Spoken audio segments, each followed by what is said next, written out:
Yun, what's up everyone? For today's video, another day and another tattooan na naman tayo dito sa Oman. Kaya samahan nyo ko, tara! Ngayong araw po ay meron tayong kliyente. Yung kliyente natin is from India. So, nag-message siya sa akin about sa kanyang tattoo at sabi ko naman kung may design na po yung ating kliyente. So, nagbigay siya ng design about po sa spiritual na tema. Eto na nga ang finished product natin sa taas. At syempre natapos na tayo sa una nating kliyente. So automatic na pupunta na talaga tayo sa pangalawa nating kliyente. So yung kliyente natin ngayon is from Pakistan. So marami na po yung nagpapatato sa atin ng mga ibang lahi.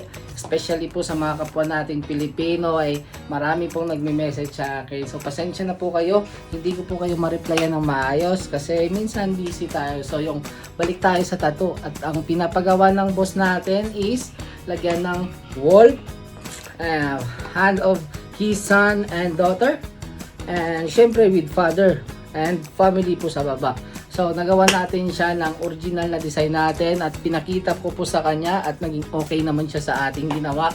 At bago tayo mag-proceed sa pangatlo nating kliyente, ito na pala yung finished product ng ating client galing Pakistan.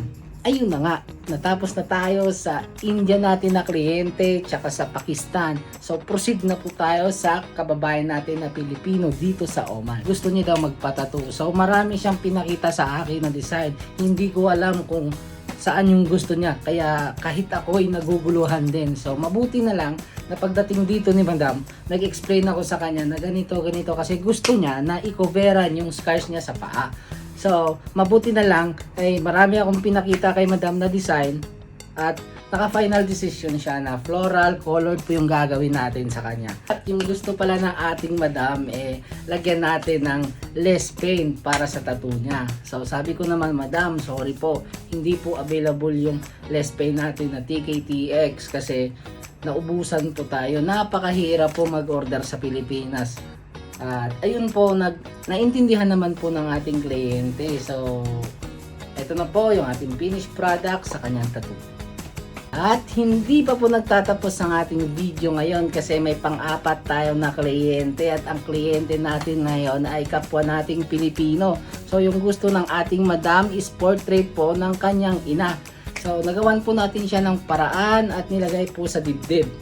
At nagbanat po sa akin si Madam na kung pwede daw na ilagyan po ng free name dito sa ibaba ng kanyang portrait.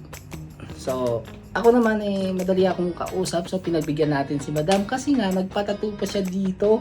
At natapos na tayo, ito na po yung ating finished product for today's video. Sa mga gusto magpatattoo, mag-message po kayo sa akin sa Facebook account ko, TikTok account ko, WhatsApp account ko. Follow and share. Maraming salamat.